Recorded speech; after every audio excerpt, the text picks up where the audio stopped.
we facilitate mentor matches between women, but we really care about making mentorship available to as many people as possible. So we're excited to see that there are some men on this call as well. And we're very lucky to have Tash running this webinar on mentor mindset. Tash is a life and mindset coach and a mentor and mentee through OneUpOneDown. And we've been fortunate to have her guidance basically from the beginning of the process. And she always has wonderful advice when it comes to mentorship, and her mentee had incredible experience with her as a mentor. So thank you, Tash. Before I hand over to you to introduce yourself, I just want to run through a couple of housekeeping things. So first one is, can everyone who put their microphone on mute other than Tash, just so that we don't get any background noise? So we have time for questions at the end when you can unmute your mic then. But if you have any questions as we go through, you can ask them in the messenger, and then I will field them and ask Tash as we go. Other thing is, this video is being recorded, so if you'd like to remain anonymous, you can just put the video off and just ask questions through the chat, and I'll read them out. Oh, I think we've still got someone that's not on mute. Oh, we've got some very cute background noise. Right, let me just. So maybe. Sorry, no, that's okay. Cool. Okay, so Tash, I'll hand over to you to introduce yourself and get started with the session. And thank you so much for taking the time to do this. We're really excited to hear from you. No problem. Thanks for having me. Perfect. I have muted some people already, so if you've mysteriously been muted, that's likely me. But perfect. So I will just share my screen. And if everyone can just let me know once they can see that, would be amazing. Well, maybe just if a few of you can, rather than everyone going off mute. That'd be perfect. Yep, I can see it. Okay, I can see it too. All right, amazing. Okay, so as Natalie said, I am a mentor and mentee with OneUpOneDown, and it's an organisation and a program that I am really proud to be part of, and I'm really stoked to see something like this available, especially with it being free. It makes us a lot more accessible. So I'm a coach in terms of my profession as well. So, not everyone can coaching isn't necessarily accessible to everyone.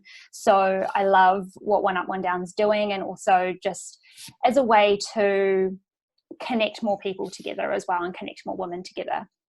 So Christine, Natalie and I were having a chat, I think it was probably before Christmas last year, and just chatting about some different webinar topics, and one that I thought would be really good to talk about is the mentor mindset. So what I'm going to share tonight can also be applied to mentees. So this isn't only about being a mentor and having that mindset as a mentor, but also some things that you can think about in being a mentee and how you can use that to show up in your sessions. So this can really work both ways. I also, just to finish my introduction a little bit, I also have a background in HR. So I've been in HR for the last 10 years, and I work as an independent consultant alongside my coaching. So I've done a lot of work in the development and capability space as well. So I love bringing that into corporates and also working with young professionals as well, helping them to create careers that they really love, and also to really drive an intentional career that really means something to them. So let's get into it. Let me just make sure this is working. Perfect. So I am a huge fan of self-reflection, and this is something that I do in all of my coaching, and generally what I do just in any conversations is I really like to get people to reflect in terms of where they are and what their own stories are. So I'd love just to give a few minutes for all of you just to really think about, if you have a notebook and a pen with you, just to answer these questions for yourself. So what do you believe a mentor has to have? What is the story that you have created for yourself about what a mentor needs to have? What do you believe you have to be in order to be a mentor? And what holds you back from being a mentor if you have wanted to be one, but you haven't stepped into that space? So I'd love for you just to take a moment and just to sit with that and think about it.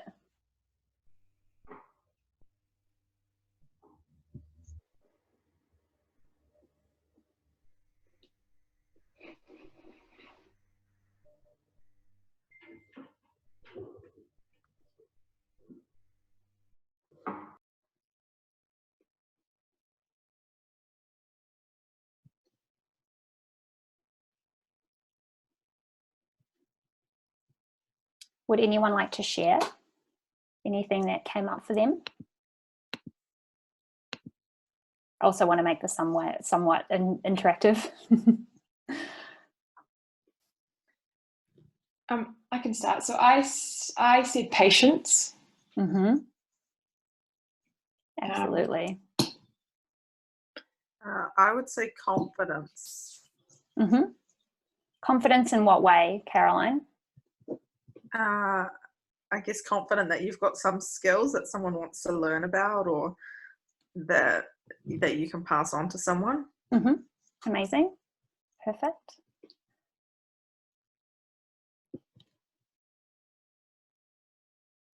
Anyone else? Do we need to unmute people? No. So I also said the ability to listen and empathize. Mm-hmm. This is Mark here. How's it going? Hi, Mark. Hello. I think I'm mentoring a couple of students at the moment, and I think one thing that I've learned in my short time is understanding, well, I believe in addition to all of the above, is trying to stop, I guess, confirmation bias and trying to stop whatever I think they need to learn, and taking a moment to find out what it is they actually want to learn. Absolutely. Yeah, that is a really, really key one. I get caught up in that a lot. Absolutely. Yeah, I've also been caught up in that one a lot as well, especially coming from an advisory background, being an HR advisor. It's like I'm giving you options on the different things that I think you should do. So yeah, it definitely takes that different lens of actually I'm creating the space here for you to show up and for you to drive this as the mentee. Yeah. Absolutely. Thanks for sharing that. Thank you. Okay, perfect. So I'm just going to, so thank you so much for that. And I'd love for you to sit with that a little bit more as well. And after the session, I'd love for you to go back to that and go, you know, do I have more of what it takes to be a mentor, and actually can I step into that space even more? So I'm just going to dive straight into traits of a great mentor. So traits of a great mentor is really having that beginner's mind and curiosity. So it's about, you know, a lot of times mentors think that we need to know everything, you know, that, and coaches think this as well. It's like, oh, I need to know everything. I need to have all the answers, when actually there's so much more that we don't know. There's so much more that we are still yet to learn. And actually there's so much that we can learn from our mentees. You know, there's a completely different perspective that they are bringing to the table. So one of the great things about a great trait of being a mentor is just having that beginner's mind, walking into every session and going, what am I going to learn in this session today? Rather than what do I need to feel I need to give? You know, what answers do I need to have for my mentee today? And coming in from that really that real deep place of curiosity. And you can apply this into any area of your life. You know, as we've grown up, I personally believe we've lost a lot of that curiosity. You know, we become, it's like, oh no, I need to know this and I need to know this. And I feel like if I don't know these things, then, you know, I'm not quite as good as that person. Rather than actually, how can we continue to learn and grow? And even in a mentee mentor session, there's so much opportunity for that. So just constantly having that view of what am I going to learn when I walk into the session, and being open to that, and having that ability to ask those questions. And that comes into that coach mentality, which is that next trait. Is often what I always thought of mentoring was working with someone who was in my profession, or, you know, who's worked in the same industry that I work in, and they were going to give me advice. They were going to tell me what to do, how to solve this problem, what steps I should take. And I always knew that coaching was actually about asking you questions, and you kind of pulling out of you what the answers were. And I think that being a powerful mentor is actually bringing both of those things together. It's having the coaching mentality with your mentee. Your mentee knows so much. We all know so much, and often we have a lot of the answers. We know what it is we think we should do, but we need someone to help pull that out of us. We need someone to help ask the right questions so that we can find the answers within ourselves. And so that coach mentality is coming from a place of asking more questions. And this isn't to say that there isn't the opportunity to give advice. And the way that I always do that is, is say, hey, I've actually had an experience like this, and this is how I handled it. Would you like to hear it? And kind of offering it rather than going, this is what I think you should do because I've done this before. So I find that can be a really nice dynamic with a mentee as well. It gives them the option of like, okay, yes, I do want to hear this.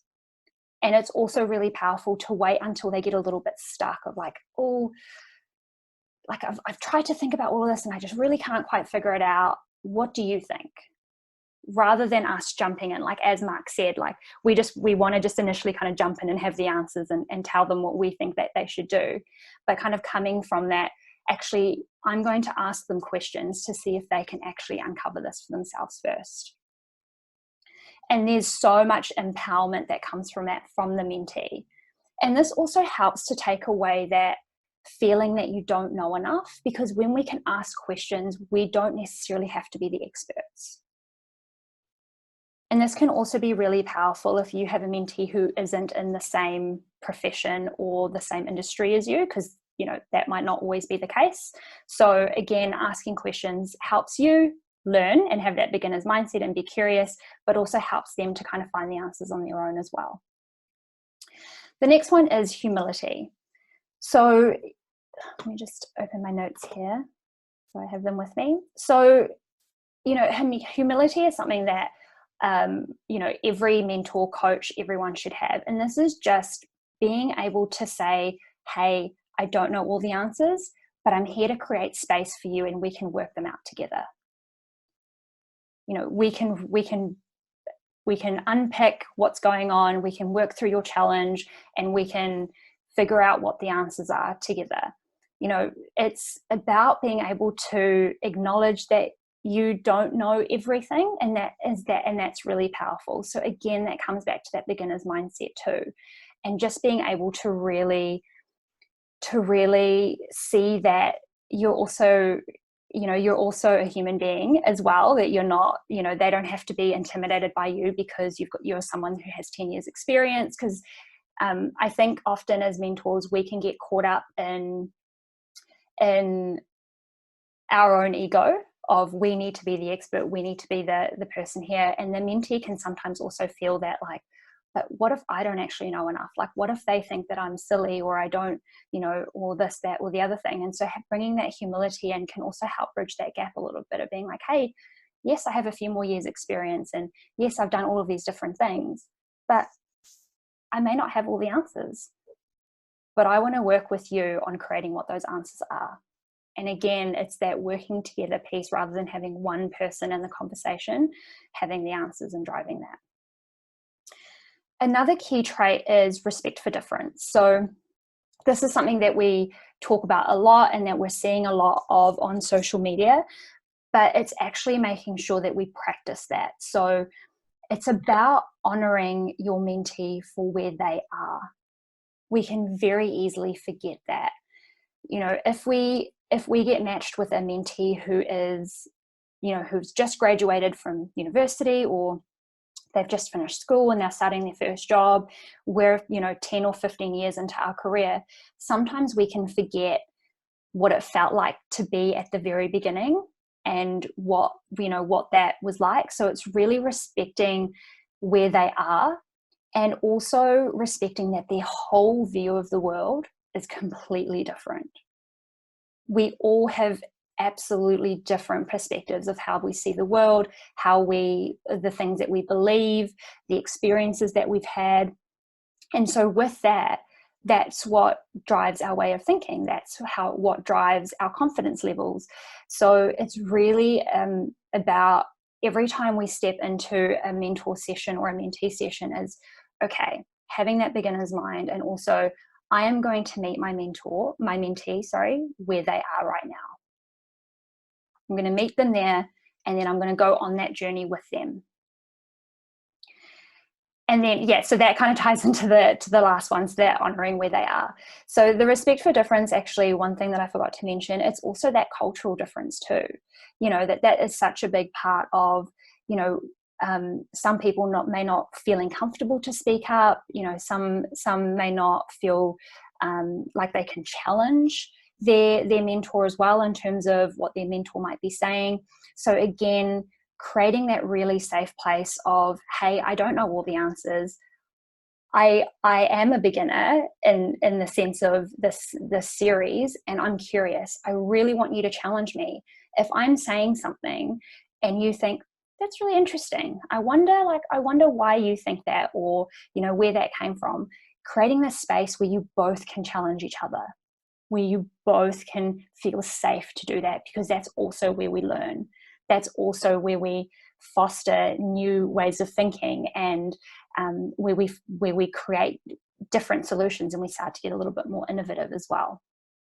So all of those things is something that I have slowly worked on over time, but it's also what I work on with most of my clients as well. And what I did in my mentee session last round is having just that really clear focus on asking questions and getting them to drive their own thinking, as well as me popping in every now and again with some of my own thoughts and advice.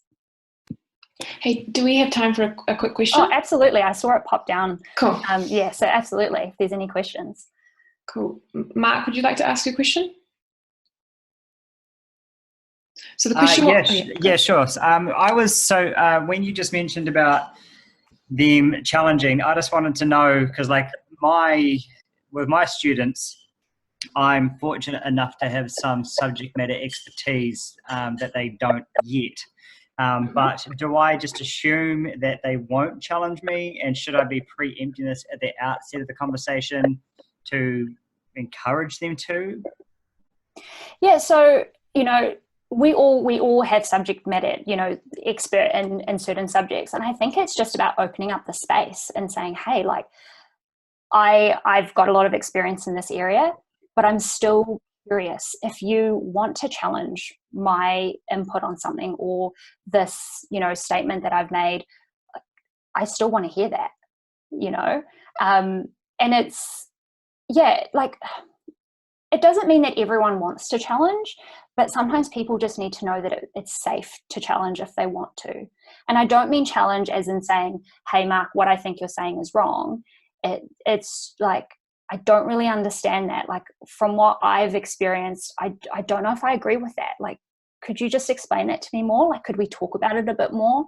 Sometimes it can just be some of that, or, you know, opening up the space where they can say, hey, I don't understand.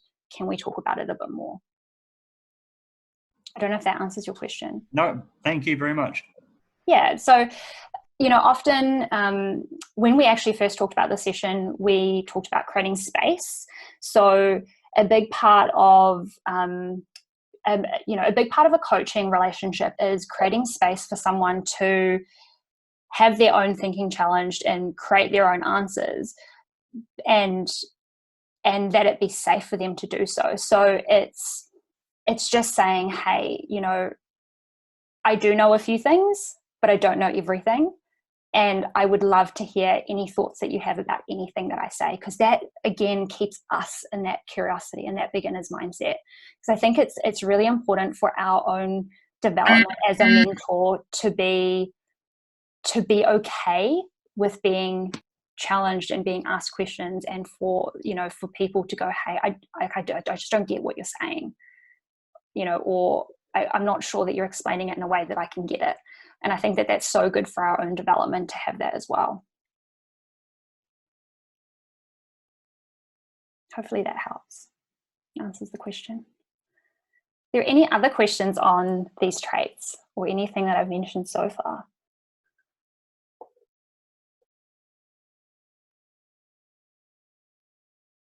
We're doing very well on time, so. No one else? Okay, cool. Well, I'll just keep going. And yeah, we'll definitely have questions at the end as well, but please keep typing them. So, your own mental mindset. So, the traits that I've mentioned before, they are all mindset traits. They're all the ways that we think, behave, and we show up. And so, your mindset that you have is not fixed. You know, if there's one book that I would recommend that you read following this session is Mindset by Carol Dweck, if you haven't read that before. That floored me in a very few chapters, you know, and I was just like, oh man, I actually have quite a fixed mindset. I thought I was really growth and open, but yeah, it's a very, very good book, very good book. But yeah, the one thing, you know, for so many years, everyone thought that, well, this is just the way that I am. This is the way that I think. This is the way, you know, this is the way that it is, and I can't change that. But thankfully, studies have shown that, you know, and science has also shown that our brain isn't set. You know, we can choose to change and develop that over time. And our mindset is purely made up of beliefs and thought patterns that dictate how we behave. So, you know, 90% of what we do and think every day comes from our subconscious mind, and that is made up of habits and patterns and things over our whole lifetime that dictates day to day how we show up and what we think about and how we behave. We're actually only 10%, we're only living 10%. I'm not saying this right. We're only consciously living 10%, you know, from our brain. So that's our conscious mind of what we're actually thinking about day to day. So, you know, over time, we have beliefs that are created, and more often than not, our beliefs that we have now were actually picked up from our parents and from the people around us. There are a lot of our beliefs that we hold aren't actually beliefs that we have consciously created for ourselves. And so that's a lot of work that you can start doing as you start to become more conscious of what you're thinking about, the stories that you're telling yourself.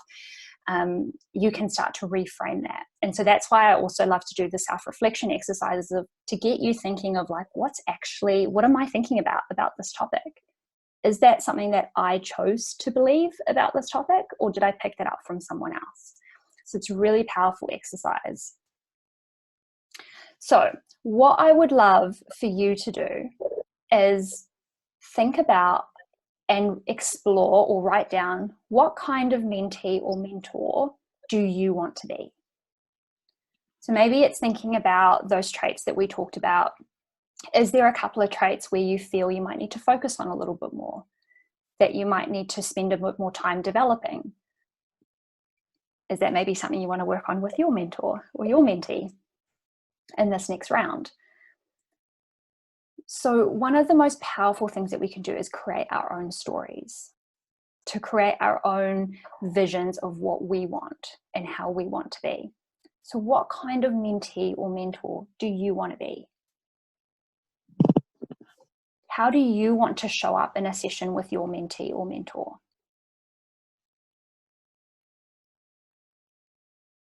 How do you want your mentee or mentor to feel before, during, and after your sessions together?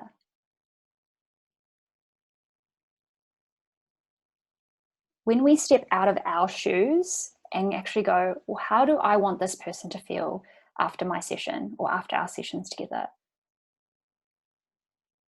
That's when we can really start to bring out those traits that we may not necessarily practice enough, and we can focus on those things. And it's also remembering that when we're a mentor and we are showing up for a mentee, it's not about us. It's about creating the space for that mentee to show up, for them to have the opportunity to learn and to grow, and we're creating that space for them.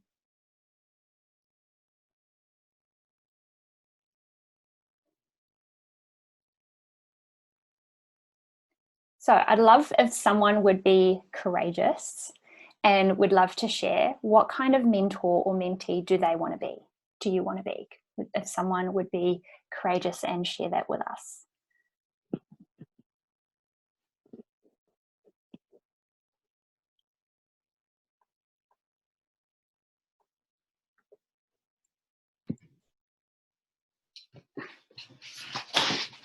Maybe you go, Christine, or does someone else just go off mute? Yeah, I can do it. That's good.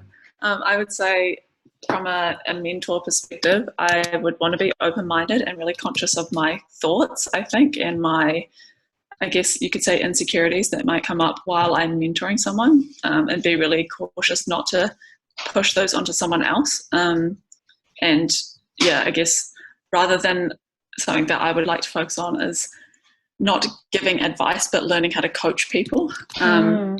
Yeah, that's a big focus for me. And then as a mentee, I would like to show up organized and well prepared, because I value the mentor's time, and I know that at the moment they're giving it to me for free, and that's a huge privilege, not a right. And so yeah, just I think the gratitude I would really like to show as a mentee. Yeah, absolutely. And you know, with the advice, with the urge to give advice, like that takes practice. It really does. You know, in my first few rounds of coaching, I noticed myself, I was like giving advice left, right, and center, and I was like, oh my goodness, Tash, like this is not your role, like this is not what you're here to do. But it takes practice, and to remind yourself that, you know, as much as we're here to learn and as much as we're here to give, because I mean we're getting paired with a mentor who has exceptional experience, and I'm not saying to take away from that, you know, it's not about sharing that experience, but it's not for that to become the main focus of this is what I did and this is what I think you should do. It's, hey, what do you actually think would be a right option for you? What would be the great next step for you? You know, knowing everything, you know, and then like if they get stuck, it's saying, you know, I've been in a similar situation. Would you like to hear it? And making it that option. I think also something that I want to stop doing is I get really excited when the person is telling me about all this cool stuff that they're doing, and so I'm like, oh, I can help you with this, or what about this, or whatever, to rather be like, this is about me. It's not, it's about them. But then at the same time celebrate their successes. Yeah, I mean, like, if there's genuinely things that you can absolutely help with and you're not overstepping your own boundary of I'm saying yes to 100 different things that I probably shouldn't be saying yes to, it's celebrating that success and genuinely offering where it fits, and you know, and making it, and I think that the powerful thing always is making it an option for them to say yes or no, because sometimes, you know, when a mentor says, you know, gives advice, it's almost like they feel like they have to take it on board, whereas, like, you know, I always say, like, hey, you know, I've got this thing that I would love to share with you, would you like to hear it? And I always say, like, you're more than welcome to take it or leave it, because just because it worked for us or applied really well for us doesn't mean it necessarily will for them. So it's always like, I don't know, that's just something that I've learned to do, and it kind of just gives them the ownership of making that choice as well. Yeah, I think that's really great to learn and to also apply to other situations, like giving and receiving feedback in general as well, especially in a work context. Yeah, absolutely. Absolutely. Anyone else? How do they want them? Oh, yes, Caroline. It's quite short, but I guess like less talking and more listening. That's just one that I have. I often find myself, I get into situations and I'm just asking them lots and lots of questions, and I guess trying to create an environment where they feel comfortable, where they can just talk and I guess bounce ideas and feedback off you. So when you say you find yourself asking lots and lots of questions, are you filling silence? Yeah, I feel like filling silence, or like almost trying to drive it myself. I don't know if it's maybe that my mentees haven't been as prepared or what, but I sort of find that I spend like more than 50% of the time talking, which I feel like it shouldn't be. I feel like it should be, well, I don't know, maybe I'm wrong in that maybe I thought maybe the mentee should be speaking more, maybe. I don't want to like, don't say that you're wrong or anything. It's also down to the mentee as well. Like, you know, are they a talker? Are they not a talker?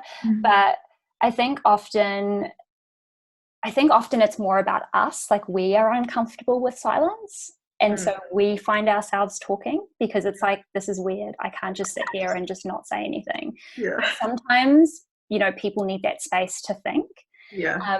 So what's something that can be really powerful, if you'd like to take that, is, you know, when you set up your introductory call, or when you have that first session with your mentee, is kind of say like, hey, I'm going to be happy to sit with a bit of silence, you know, when I'm asking a question, and, you know, and you're taking time to think about it, I'm actually going to be okay with sitting in that silence. Because sometimes people just need to have that time to, one, actually listen to what you're asking, and then going, okay, what do I actually think about that? Yeah. You know, how do I actually want to respond to that? You know, and again, that will also come with comfort, you know, and you might find like in session 2 or session 3, it'll just be like, they'll just be talking and talking and talking and talking. You know, sometimes it's just that building that comfort and trust as well. You know, in my first session with my mentee, it was like a little bit, you know, I definitely felt like I was talking more, but in the second session, she was just like away. Yeah. Okay. And I had to like be like, okay, can I ask a question now? Or like, maybe can I ask a question now? Christine knows who she is. She's beautiful. But, you know, and so maybe just ask yourself, like, maybe just take some time to self-reflect and go, am I driving more of the talking because I feel uncomfortable with silence? Yeah, sure. Okay. You know, or am I feel like they're not getting anything out of it, and so I feel the need to kind of talk more and more to make sure that they get something. Yeah, totally. Yeah. Because, you know, often as well, the ahas or the kind of breakthroughs may not even happen during your session. It may happen afterwards, or kind of in that space between your calls. Okay. Cool. Thank you. Yeah, we're not very comfortable sitting in silence, especially because of how busy life is. So that's also, again, a very practice thing, just learning to kind of be okay with not talking. Yeah. Thanks for sharing that, Caroline. I love that. Thank you. Anyone else? How do they want? For me, as this is Betsy, and I'd really like to create a space where the mentee is comfortable to be vulnerable, and also an environment that's free of judgment, because I think a lot of time we have our own perceptions and we tend to judge a little bit. Yeah. Absolutely. So how do you create that space? Did you do a round last time? No, so we're thinking about building a mentoring program for work. So we're just really interested to find out what is it all about. Oh, amazing. So how would you approach creating that vulnerable, non-judgmental space? I think probably just capture the thoughts earlier on without it actually turning into a conversation, or just not saying anything, or even controlling your facial expressions. Yeah, absolutely. Do you often share your own vulnerability? Is that something that's encouraged in your workplace, to share vulnerability first? A lot more in our leadership programs, or even in our leadership team, we're doing a lot more of sharing our personal stories and life stories. Yeah, amazing. And I think the more we do it, we tend to be more vulnerable and more accepting where the other person comes from. Absolutely. That's exactly what Brené Brown says. Like, we can never expect someone to be vulnerable with us if we do not know how to be vulnerable first. Yeah. We need to be able to hold that vulnerability, right? You know, if someone's going to be vulnerable with us, like, what are we going to do with that if we don't know how to do it ourselves? It's like, cool, you've just given me all of this. I don't know. And it's often very uncomfortable when someone, you know, got tears in their eyes and sharing really uncomfortable situations. And how do you sort of sit with that and, you know, leaning into the uncomfortable almost? Absolutely. Absolutely. And this is also, again, learning, kind of becoming aware of your own emotional regulation, like kind of regulating your own emotions and being aware of what triggers you and what's really sensitive. And yeah, like, and also if someone does get emotional in a session, that's okay. Like, that's absolutely okay. And we don't need to try and make them feel better. We don't need to try and have the solutions for them. Sometimes they just need someone to just sit and just hear them and hold that space. And that's the same, like if anyone offers anything in a mentee session, just allow that to sit sometimes and not feel the need to kind of jump in and have an answer or have a comeback or a statement or, you know. Yeah, very good point. Thank you. There's so much power in just being and letting someone be. Yeah, and especially when you are wanting to focus on creating that vulnerability is also asking the permission, you know, when someone gets emotional or gets vulnerable with you, and saying, would you like me to give you some advice? Like, would you like me just to sit here and be with you? What do you feel you need right now? So again, asking, you know, and they may not have the answer, and that's okay. But again, putting that into their hands to be like, I'm not going to force what I think I should do. Or, you know, it comes from a place of like, this is what I feel I would need if this was me. But again, it's not us. So it's making sure that we actually ask them, like, what do you need right now? And I will give you that. I love that. Thank you, Betsy. We need more vulnerability. Absolutely. Okay.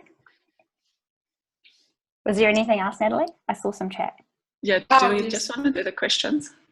Yeah, do you want to, so there's some really good questions that yes, you might have quite a bit to say about. Do you want to answer them now? Are they still about that? Because yeah, the only thing that we have in the next one is just owning your worth. So if this is more about the mindset piece or creating the space, then I'm more than happy to answer them now.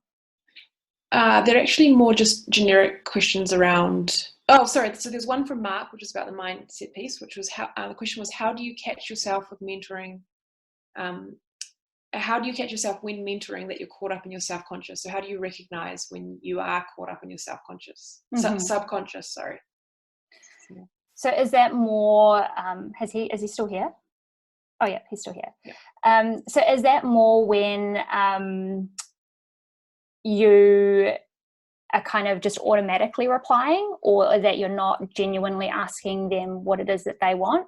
So I just want to make sure that I understand. Yeah, no, like, because I guess, yeah, I wouldn't know if I'm on autopilot, so to speak, and I wouldn't know if I was consciously I guess consciously aware and like mentally present, as opposed to if I was just, I guess, replying almost off a script because I knew the answers to what they were after.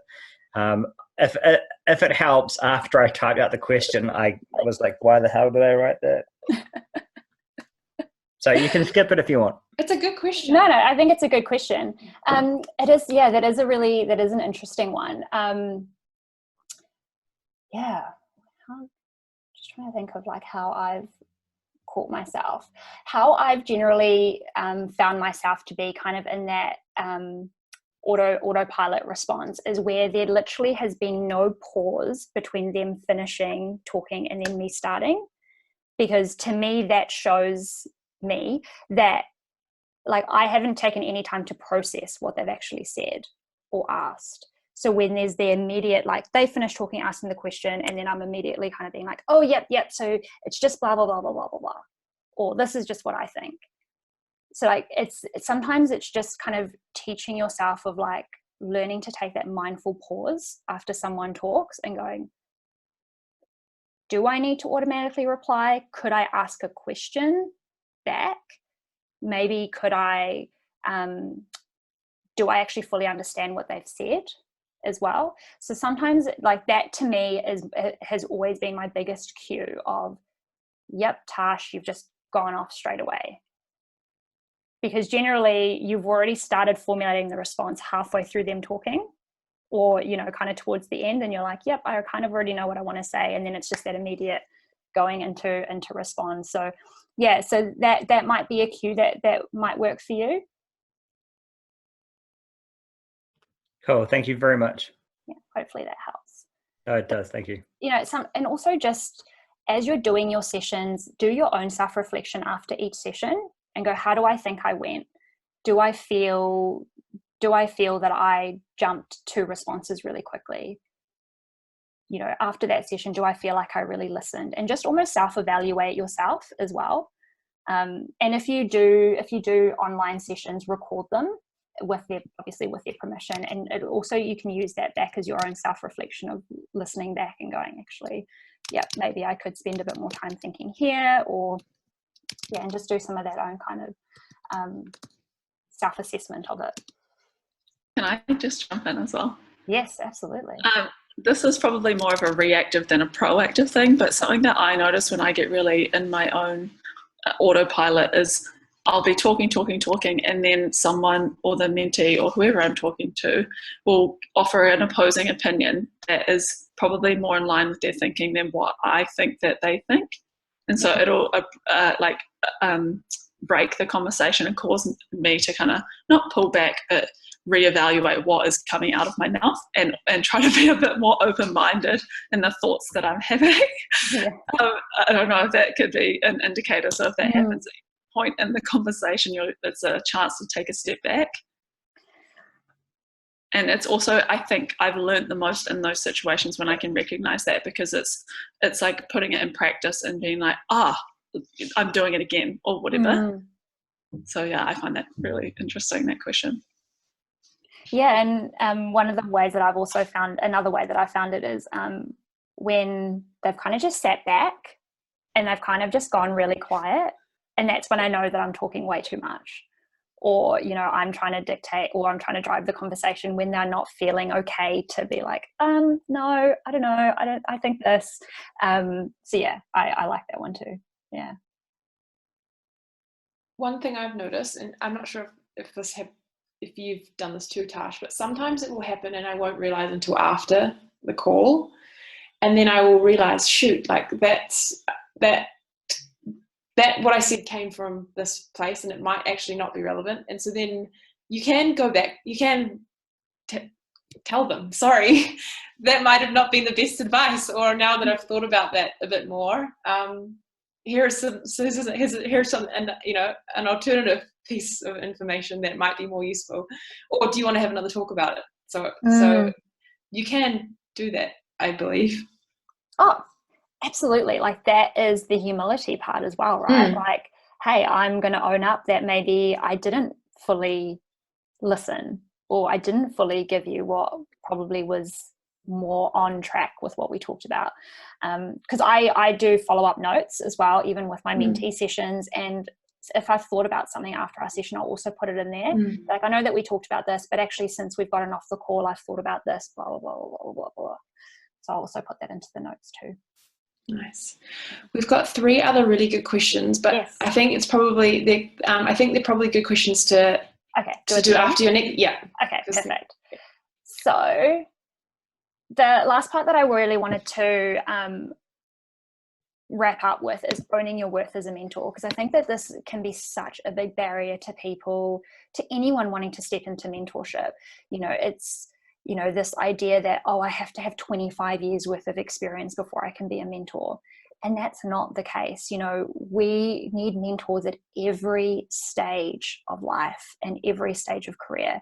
And the way that I've always looked at mentoring or coaching is, I'm always only ever coaching or mentoring someone who's maybe 2 or 3 steps from where I am now.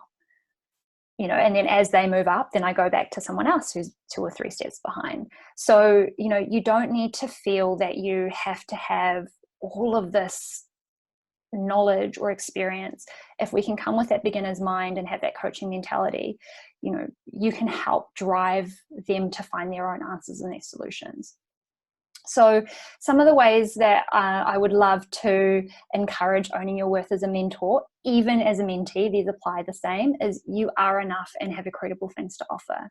No matter what stage of life you're at, no matter what stage of your career, you are enough and you have amazing skills, knowledge, and experience that you can impart to someone. Think about who you needed years ago and be that for someone else, even if that's only one other person. Sometimes we can, allow our ego to get in the way. I'd be like, oh, I need to help 1,000 people and I need to, stand on stage and talk to 500,000 people and then I'll be, creating impact. It's like, no, it's just who is one person that you can help for them to be their best, for them to step into their light. That's what mentoring is about. It's about giving back and helping people step forward. And even if it's only one person, focus on serving rather than knowing. So again, get out of your head thinking that you need to know everything, but actually think, I'm here to serve you as the mentee and create space for you to show up. Create space for you to ask questions.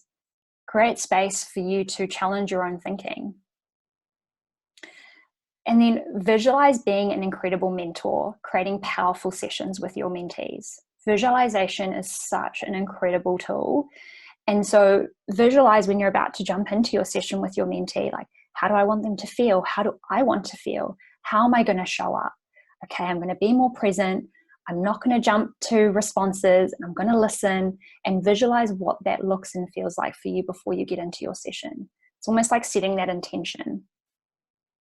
And then that will make sure that you're showing up fully from that place. It'll bring you that confidence because you've visualized it.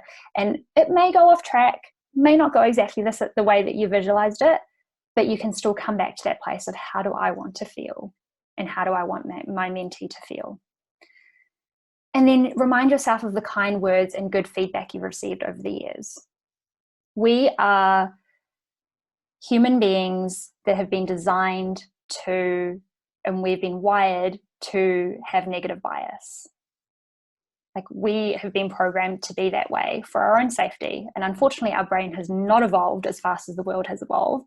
And so we are always looking for things that are going wrong, looking for the criticism, looking for the negative piece of feedback.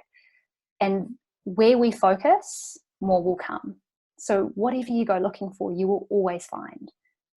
So instead, use that energy in focusing on the kind words and the good feedback that you've had over the years. If you have that moment where you're doubting yourself as a mentor, go back to your emails and be like, no, I had that round last time and it was amazing. I got that great feedback. And then let that drive you. And then, stop yourself from getting into your head and telling stories, because that's all it is. They're just stories. And you get to change that story and that narrative. So only you can own your own worth. Yes, we like to think we can get validation and praise and all of those things from other people, but it needs to come from in here first. And you are absolutely worthy and you are absolutely enough. And there is a mentee who needs what you have. So remind yourself of that. So focus on service, curiosity, respect, and humility. In every session, focus on those 4 things. And the coaching mentality. Should have written them there. And then trust that you are enough and that you can make a difference. And then any questions? Nice. What a beautiful way to end that presentation. That was lovely. And we have some wonderful questions. Oh, amazing. So the first one we've got here is, I'm just scrolling up to the top.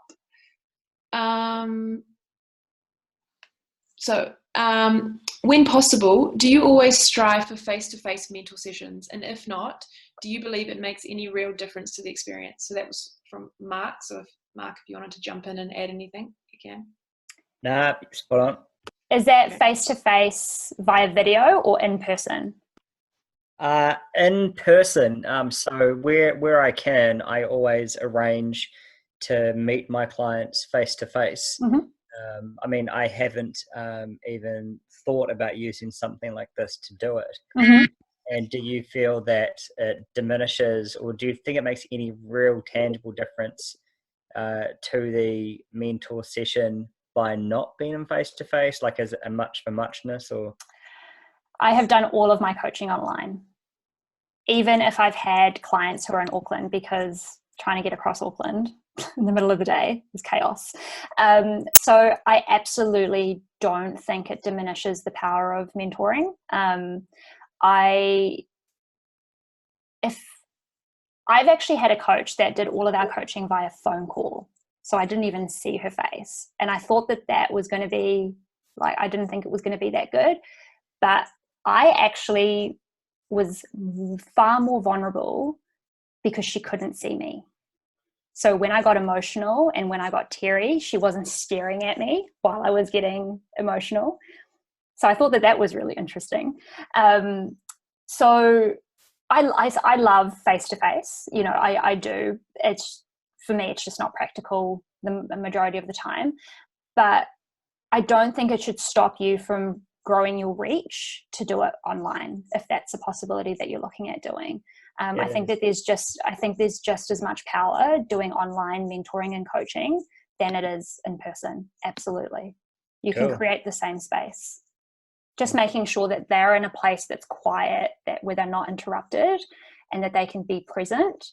And of course, reminding them, turn your notifications off and all of those things, because you won't be able to control that. But absolutely, don't let that stop you. It's still super powerful. I did all of my mentoring in the last round via video. It was only on our last session that we met in person because she's going traveling. So, yeah. Great. Nice. So the next question is from Persin. So the question is there a structure that you follow, especially in your first mentor session with a person? Yes. So usually in my first mentor session, I kind of, it's what I learned in coaching school, I don't know, my coaching certification. It's called the starting point. So kind of that first session being, oh, you little bubba. Yeah, that first session kind of being like, where are you starting from? So you have, sorry, I should start that again. You set your goals or your kind of intentions for the series of what you want to focus on. And then the majority of that session becomes, okay, what's the starting point? And then it's usually, like what I tend to do, it's usually a lot of self-reflection of like, where do you think you are? What are your current challenges? You know, what are some of the steps that it would take to start moving towards X, Y, Z? So that first session is really a starting point session and a goal setting session to give you structure for your series. And just to jump in, how important is it to then get like a background of where they're at? Like, so just to give you an understanding of where that question comes from, I've been in a kind of okayish mentor situation where I was paired with, so I had a catering startup, and I was paired with someone who owns multiple like food stores. So technically it should have been really valuable. But what I found was that because she had no kind of background about my business and my business structure, I ended up feeling really kind of frustrated because the solutions that she was giving me wasn't really kind of relevant to my situation. So I felt on reflection that if I had kind of shared that information with her or shared that background with her, I could have extracted more value from that situation. So in that sense, is there something that you would then like prepare for or ask for those materials up front so you can just be fully prepared? Yeah, so in my coaching itself, I do a discovery questionnaire where, you know, I ask them questions of like, where are they at, where are they starting from, et cetera, and then that gives some of that baseline. But that needs to be part of that first conversation, because when you're setting your goals, your intention from the series, that's going to come from current challenges, right? You know, or your current gaps that you have in whatever area you're coming from. So say that's in your startup business, whatever goals you're setting to work on with your mentor, that is being driven by the challenges or the gaps you're currently experiencing. And so it should only be natural that becomes part of that conversation. okay, so why is this a goal or an intention that you want to work on? Where is this coming from? And then that's where that information should naturally come. And that's where, you know, having that coaching mentality of it being more questions focused is really important, because it's not the person, you know, the mentor with all of the knowledge kind of just throwing it out there, but that it's being directed from your responses to the questions. Cool. Thank you. Yeah, hopefully that helps. Great. So the next question was from Su Young. So it's, how do you develop your identity as a mentor? Su Young, do you want to describe this question? It's a great question. Sure. I haven't been a mentor in a really long time. Like, if you'd considered high school mentoring, that would be the only experience I've had. And when I think about wanting to return the favor of having received great mentorship from my past mentor, I don't really know necessarily what I could be a mentor for, in terms of, I mean, I'm sure that there's different questions that somebody could ask me that I could then share my experience with, but I don't necessarily know that is where I'm most effective as a mentor, and I wouldn't know how to go about developing that specialty. What do you love doing? What do you love talking about? You don't have to answer that right now. Okay. That's where you start. Right. Yeah. What do you love talking about? What just excites you? You know, what could you sit down and spend hours talking about with someone? You know, and then match that with, okay, what skills and experience do I have? How can I bring that together? And that's how you start to give back.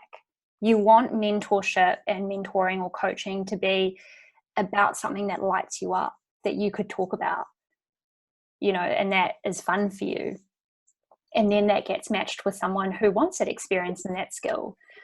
Like, yeah, so don't put pressure on yourself to have an identity of this is all that I talk about, or like this is my niche, but this is what I love talking about, and this is what I would love to help someone develop in.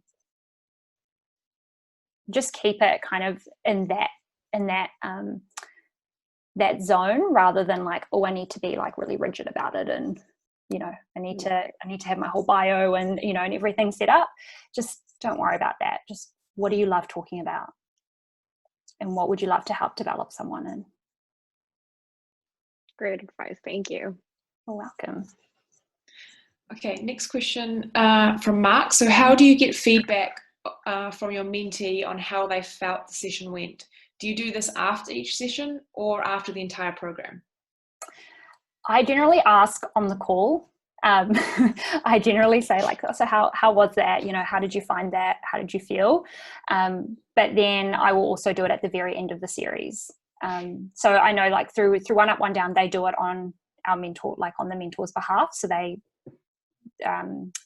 request the feedback, and you know, they do that process. But in terms of my one-on-one coaching, I'll ask it per session, but then I'll do a full wrap up and get like feedback and a testimonial and everything like that. So, but I'm always the person that's just like, so how did you find that? Especially if I know that it was a particularly challenging session, where I might have pushed them a bit more, or where I could tell that they were uncomfortable, you know. And I don't mean uncomfortable as in it was wrong, but you know, we know that people hit that resistance where they don't want to like go, they don't want to lean in. And so if I've pushed that more than what I have in past sessions, then I'll do a kind of a debrief check-in at the end and be like, okay, so you know, that was a bit of a harder session than we've had before. How are you feeling?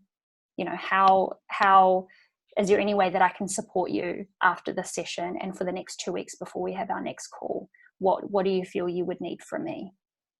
So, you know, I just do that straight in the session before we hop off, and just ask. Yeah.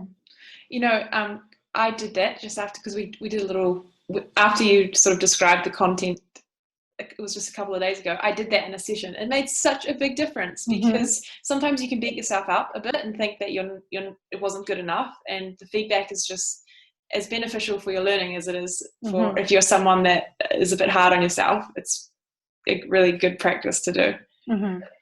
Absolutely. Cool. Okay, so we've got a couple more questions to race through. I'm conscious of time, so if anyone needs to jump off, please do. We won't be offended. But so the next question is,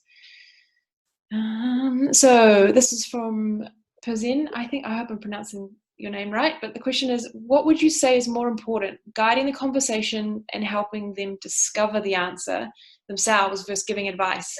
Good question. I've had both experiences as a mentee, and I've often felt both can be valuable because sometimes you just don't know the answer. So did you want to expand on that question, Pazin? Sorry. Yeah, so I mean, I think you already spoke about the coaching mindset and just kind of asking them those questions. And I've had that experience where, you know, they kind of keep asking like, oh, so what do you feel about that? And what would you do in that situation? Yada, yada. But sometimes if it's something, and I think that works if it's like more about leadership or leaning into your work, stuff like that. But sometimes your mentorship is about more practical things, like just, you know, about setting up a process or doing something like that, where you just kind of maybe want the answer, or maybe that's just me. Yeah. So, where do you define? I mean, or do you ask them like, what would you prefer? Like, what's the kind of way of which would deliver best value to them?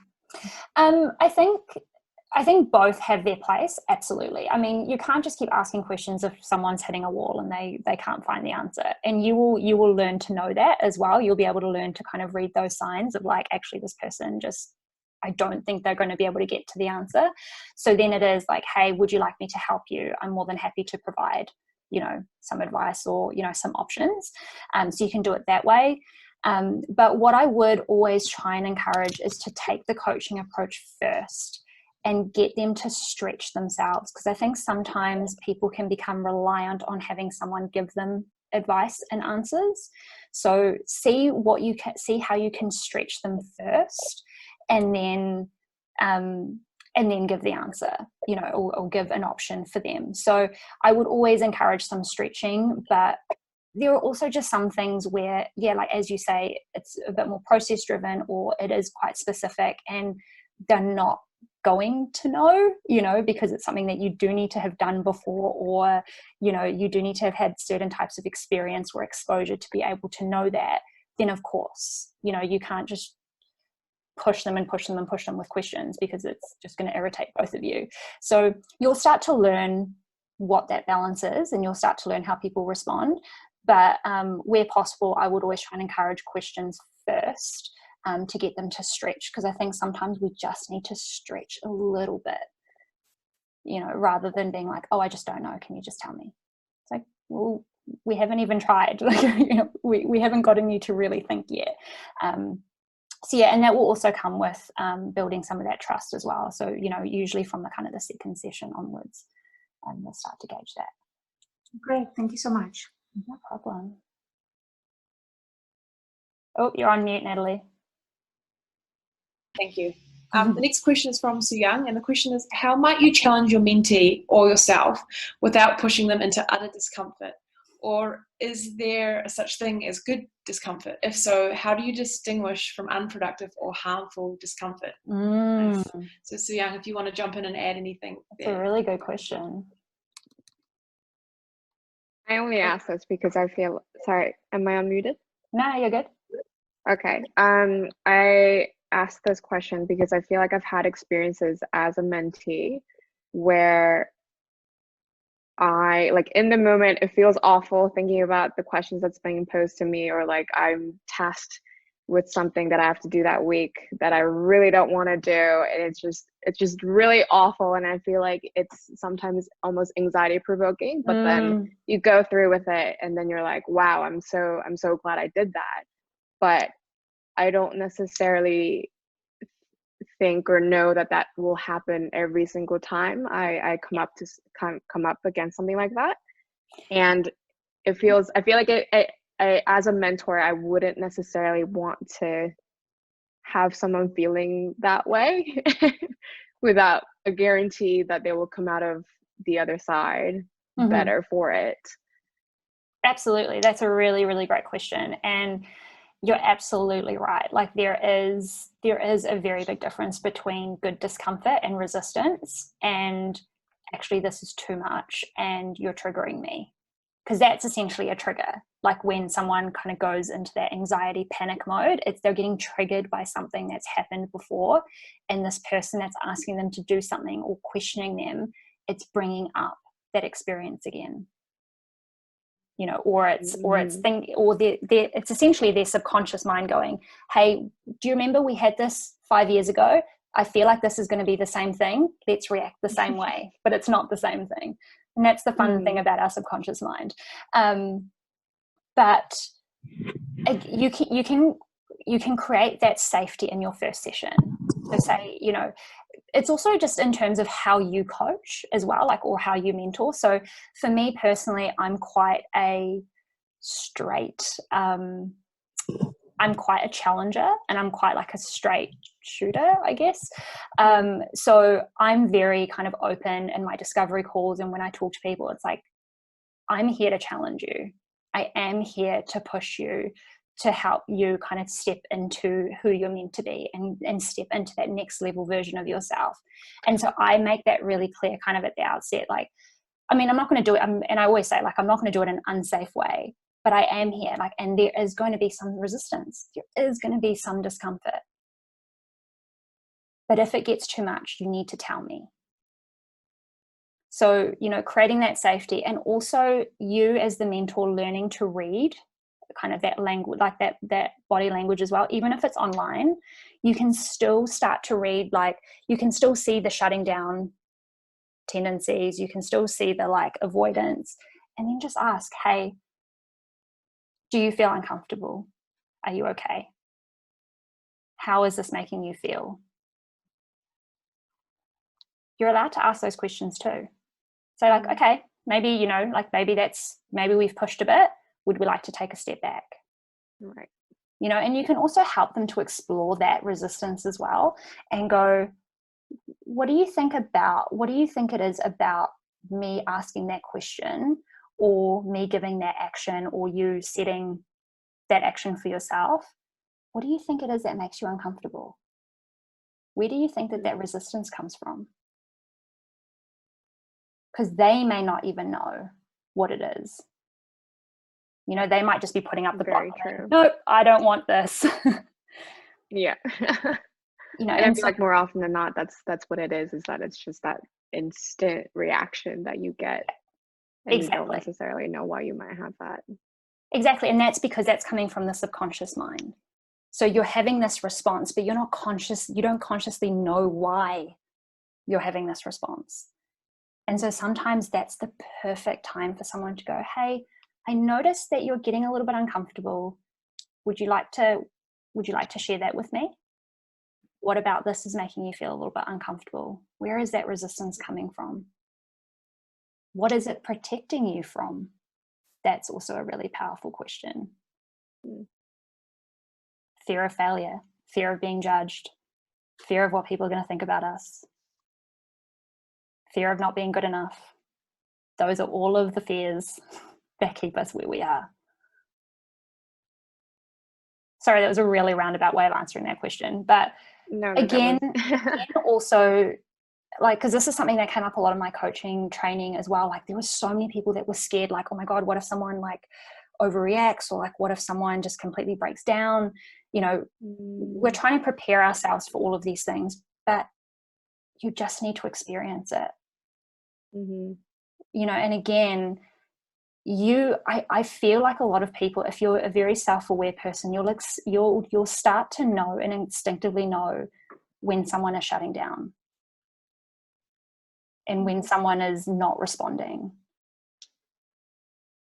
And so, you know, and just do some sessions, and just, you know, you'll learn to pick that up as well. Cool. Thank you. You're welcome. Sorry, I know we're going over talking too much. Don't do this in mentor sessions.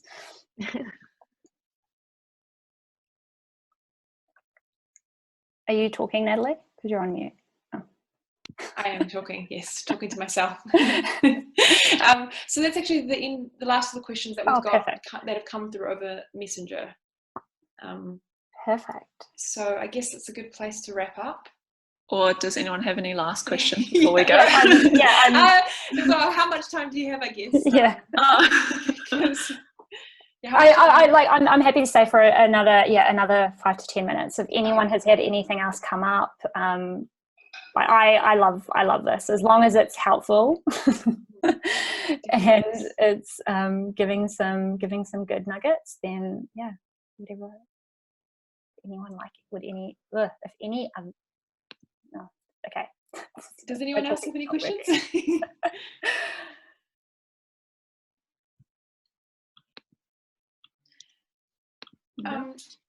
So I actually have an observation. Just was actually an answer to one of the questions that you asked earlier, Tash, around how you want to make your mentee feel. Mm-hmm. I think one thing, because people always, I think for a mentor, you feel like it's your role to try and help them learn. You can feel like it's your role to help them learn something new and transformational. But actually, I've found the most recent mentor I had, she was extraordinary, and it's because she reminded me of things that were really important, and she reminded me by asking questions and then sharing her stories. So I think it's especially relevant if you're mentoring someone that's they have a lot of their own life experience and things. Reminding someone of something that's important is so valuable. It doesn't have to be something new. It's just I know that. And that is really important. I think that reflection is really valuable. Yeah, absolutely. I mean, that's what was probably the majority of what I did in my first mentee series. Everything that we actually explored and talked about, they were not new things.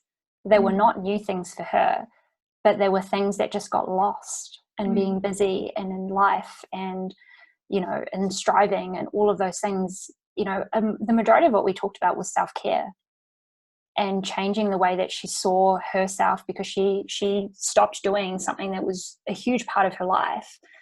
And all of the things that we talked about were things that are all over Instagram. Everyone talks about every day, but she just needed that gentle reminder herself. And that was, just through some simple questions of like, how do you take care of yourself? Now that you don't have this in your life, what is it that you need? And I think often we also don't need to have ginormous transformational questions. Sometimes they can just be very simple, simple questions like, what do you need in this moment? What do you think an option could be if you didn't have this standing in your way? What would be available to you?